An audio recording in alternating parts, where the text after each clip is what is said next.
नमस्कार दोस्तों, स्वागत है आप सभी का आपके अपने यूट्यूब चैनल रिटेल अड्डा में। अगर आप चैनल पे नए हैं तो सब्सक्राइब कर लीजिए और बेल आइकन को प्रेस कर दीजिए ताकि वीडियो की नोटिफिकेशन आप तक पहुंचती रहे। और हम लोग देखेंगे सिंजीन इंटरनेशनल का चार्ट। तो देखिए, इसमें बायोकॉन ग्रुप की बहुत ज़बरदस्त कंपनी है और इसमें देख सकते हैं कि कुछ खास प्राइस एक्शन मूवमेंट हमें दिख नहीं रहा है। 2021 से बात कर लें तो ये आपके सामने 2021 का पूरा चार्ट। 2021 में ये ऑलमोस्ट देख सकते हैं 630 के आसपास था और अभी फ़िलहाल कितना भाव है, 570। तो मार्केट में तो इस पीरियड के दौरान तेज़ी बहुत अच्छी खासी आई है, लेकिन स्टॉक जो है थोड़ा कहीं ना कहीं स्ट्रगल करते हुए नज़र आ रहा है। नीचे की साइड में आप देख सकते हैं यहाँ पे 2021 में ही ये 500 के लेवल को भी टच करके वापस आया है। तो हम इसको और जूम करते हैं ताकि कुछ आइडिया लगे कि चल क्या रहा है। तो अब पता चला देखिए आपको कि हो क्या रहा है इसमें। बेसिकली देखिए टाइम करेक्शन हो रहा है।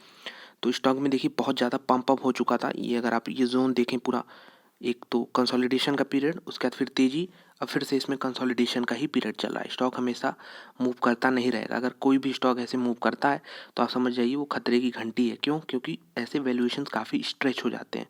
अगर कोई भी स्टॉक है और काफ़ी अनयूजुअल रनअप है उसका, और यहाँ से 200 से 600 हो गया, 600 से फिर 1000 हो गया, फिर 1000 से 1200 हो गया, तो ऐसे में आपको थोड़ा क्वेश्चन करना होगा कि क्या वैल्यूएशन जो है स्टॉक के अभी भी सही है या फिर बहुत ज़्यादा स्ट्रेच हो गए हैं। तो बेसिकली अच्छे अच्छे काउंटर्स में क्या होता है कि एक कंसोलिडेशन का पीरियड, उसके बाद तेज़ी, फिर कंसोलिडेशन का पीरियड, और क्योंकि स्टॉक अच्छा है, फंडामेंटल्स अच्छे हैं, तो कुछ समय बाद ये भी ब्रेकआउट देके इसमें भी तेज़ी आती है। तो सिंजीन इंटरनेशनल में आप अगर आपके पास है तो ये इसको होल्ड कर सकते हैं। इसलिए होल्ड कर सकते हैं, अब ये देखिए लॉन्ग टर्म का चार्ट आपके सामने आ चुका है। तो ये लॉन्ग टर्म का चार्ट है और ये 2015 में इसकी लिस्टिंग हुई अराउंड 150, 150 रुपये के भाव पे इसकी लिस्टिंग हुई। तो आप देख सकते हैं वहाँ से एक, अगर हम ये ट्रेंड लाइन बनाना चाहें जिसे ये फॉलो कर रहा था, इस पीरियड को हम इग्नोर कर देंगे क्योंकि ये था कोरोना के दौरान लॉकडाउन का पीरियड था जिसमें पैनिक सेल ऑफ आया था। तो इसको हम कोविड का पीरियड मानते हैं और इसके हम इग्नोर कर देते हैं। उसके बाद अगर हम इसी ट्रेंड लाइन को आगे खींचें तो आप देख सकते हैं कि कितना अच्छा इसमें लीनियर मूवमेंट हो रहा था। आप देख सकते हैं कितना अच्छा इसमें अ, शानदार ऊपर साइड में ही मूवमेंट हो रहा था।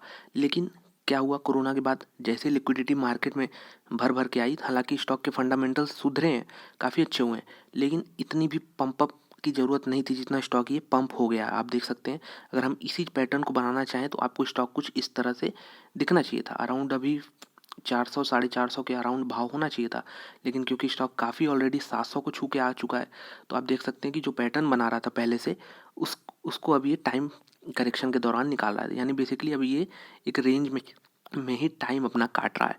जब तक टाइम काटता है तब तक आपको इसमें कुछ खास मूवमेंट देखने को नहीं मिलेगा, लेकिन आपको सिर्फ टाइम देना है। लॉन्ग टर्म का विजन बनाइए, 10 साल से ज़्यादा स्टॉक होल्ड करिए। ये आपको 500 दिख रहा है, आपको 5000 भी दिखेगा अगर कुछ स्प्लिट और बोनस नहीं आया तो। ये कंपनी बहुत अच्छी है और इसके मैं क्यों नंबर्स पे इतना फोकस कर रहा हूँ, चलिए इसके नंबर्स देखते हैं सबसे पहले। तो दोस्तों ये रहे इसके क्वार्टरली बेसिस पे नंबर। हम नंबर पे देखेंगे कि क्या चल रहा है।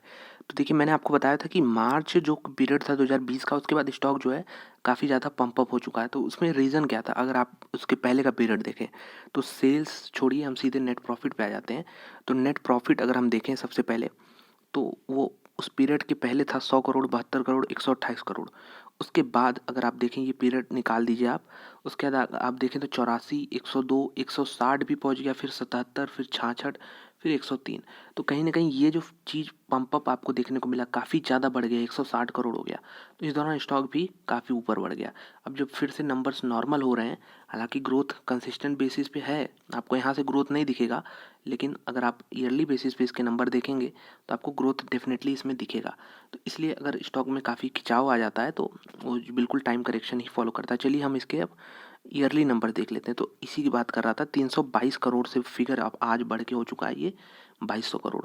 अब देख सकते हैं तो नेट प्रॉफिट में क्या इन्होंने कुछ जंप किया है, बिल्कुल किया। देखिए 27 करोड़ से बढ़ के ये 404 करोड़। तो ये आपको फिगर हमेशा बढ़ता हुआ नजर आएगा। 71, 102, 135, 175, 241, 287, 305, 331, 412। और अगर आप अगले अगला क्वार्टर जो है क्वार्टर 4 उसके भी नंबर जोड़ देंगे इसमें, तो डेफिनेटली हो सकता है ये 412 को भी बीट कर जाए। तो बिल्कुल एक लीनियर ग्राफ इसका बन रहा है प्रॉफिट का, उसमें हर ईयर ये प्रॉफिट इंक्रीज़ ही हो रहा है।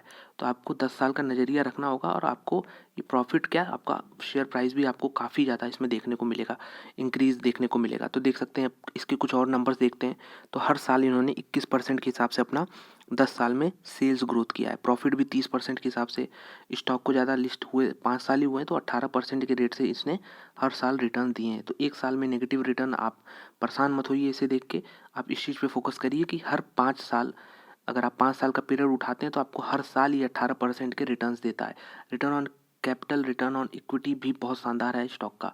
और सबसे अच्छी चीज़ मुझे इस स्टॉक की लगती है कि अगर आप इसकी इफ़िशिएंसी देखें तो डेफिनेटली यहाँ पे आपको दिखेगा कि डेटर डेज जो हैं बहुत ही कंट्रोल में इनके रखे गए हैं। 70 के ऊपर ये बढ़ने नहीं देते हैं। आप देख सकते हैं 70 में 2 बार ही ये फिगर क्रॉस हुआ है।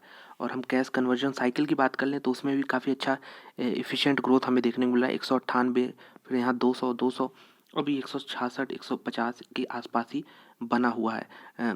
माफ़ कीजिएगा, ये जो हम बात कर रहे थे वो डेज पेबल था। तो कैश कन्वर्जन साइकिल भी आप देख सकते हैं माइनस में है, जो कि काफ़ी अच्छा फिगर है। अगर हम देख लें तो एक चीज़ सबसे शानदार इस कंपनी की कि बायोकॉन लिमिटेड, तो बहुत ही शानदार ग्रुप की प्रमोटर है ये, और इसको स्टॉक को डेफिनेटली अच्छे खासे मैनेजमेंट का एक्सपीरियंस भी है। और आप देख सकते हैं कि बाकी सब होल्डर्स हैं यहाँ पे, एफआईआईज भी 14% के आसपास हैं, पब्लिक जो है इसमें 11% के आसपास है। तो बिल्कुल आप, अगर आप कोई स्टॉक 1 साल में 1.5 साल में रिटर्न नहीं मिला है तो इससे घबरा के इसे बेचने की ज़रूरत नहीं, पेशेंस दिखाइए। पेशेंस दिखाएंगे तो आपको डेफिनेटली ये स्टॉक जो है रिवॉर्ड करेगा 10 सालों में। और ऐसा खासा देखिए, मार्केट में रिटर्न कभी लीनियर नहीं होता। अगर आप सोचें कि आपको ये जो सिंजीन इंटरनेशनल का स्टॉक है आपको हर साल 18% के रिटर्न्स दे दे, तो ऐसा पॉसिबल नहीं होता। बेसिकली नंबर्स में आपको दिखाएगा कि 18% के रिटर्न हर साल जनरेट करता है, लेकिन होता क्या है कि किसी साल 1% का नेगेटिव रिटर्न्स, अगले साल हो सकता है 5% के रिटर्न्स, उसके बाद अगले साल हो सकता है ये 30-40% के सीधे रिटर्न दे दे। तो सब कुछ कंपनसेट होके 18% का इसका आ रहा है एवरेज। तो इस तरह से आपको पेशेंस दिखाएंगे 1-2 साल, तभी आपको वो 30-40% होल्ड कर पाएंगे और उसका फ़ायदा ले पाएंगे। नहीं, अगर आप पेशेंस नहीं दिखा पाएंगे तो बिल्कुल आप ये गेन मिस कर देंगे। उसके बाद जब स्टॉक बढ़ेगा 30-40% तो फिर आप सोचेंगे इसमें हमने क्यों बेच दिया, इसको फिर से एंट्री करते हैं और फिर से वही आप साइकिल जो है, ये समझिए साइकिल चलती रहेगी। फिर आप जैसे ही बाई करेंगे स्टॉक जो है रुक जाएगा फिर से, फिर 2 साल बाद आप फ्रस्ट्रेट होकर बेच देंगे। तो ये सब चीज़ें चलती रहती हैं। आप पेशेंस दिखाइए, अच्छे स्टॉक होल्ड करिए, आपको मार्केट ज़रूर रिवॉर्ड करेगा।